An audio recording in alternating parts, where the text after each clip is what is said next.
일본 정부의 수출 심사 과정에서 우대 조치를 받는 화이트리스트에서 한국이 제외가 됐습니다. 일부 반도체 소재 수출 제재에 이은 일본 정부 2차 보복이 본격화됐습니다. 먼저 도쿄에서 황보연 특파원의 보도입니다. 일본 정부가 수출 우대 국가, 즉 화이트리스트에서 결국 한국을 제외했습니다. 2004년 지정된 이후 15년 만입니다. 이미 화이트리스트로 지정된 국가를 일본 정부가 억지로 뺀 건 이번이 처음입니다. 화이트리스트 배제는 지난해 우리 대법원의 징용 배상 판결에 반발해 일본 정부가 취한 사실상의 2차 보복 조치입니다. 앞서 일본 정부는 지난달 4일부터 불화수소 등 반도체 소재 3개 품목에 대한 수출 제재라는 1차 보복 조치를 이미 내렸습니다.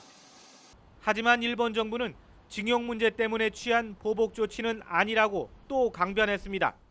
安全保障上の観点から我が国の輸出管理制度を適切に実施する上で必要な運用の見直しであります。 세계 무역기구 제소나 국제사회의 여론을 의식해 역사 외교 문제 때문에 경제 제재를 한 게 아닌 것처럼 비치도록 하기 위한 꼼수의 다름 아닙니다. 스가 장관은 이어 징용 문제를 꺼내들고 한국을 비난했습니다.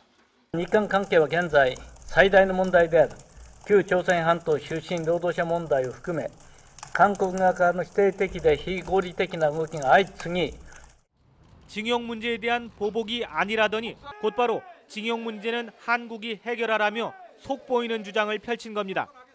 이번 화이트리스트 제외 조치로 한국에 제품을 수출하는 많은 일본 기업들은 이전보다 상당히 까다로운 절차를 거쳐야 합니다. 일본 정부로서는 2차례의 경제 보복 조치로 운영 과정에서 자의적으로 규제 정도를 조절하며 한국을 압박할 수 있는 카드를 쥐게 됐습니다. 한국 정부의 만류와 한국 내 강한 반대 여론에도 일본 정부가 꿋꿋하게 보복 조치를 밀어붙이면서 악화일로를 걷고 있는 한일 관계는 더 심한 갈등 국면으로 빠져들 것으로 전망됩니다. 도쿄에서 YTN 황보연입니다.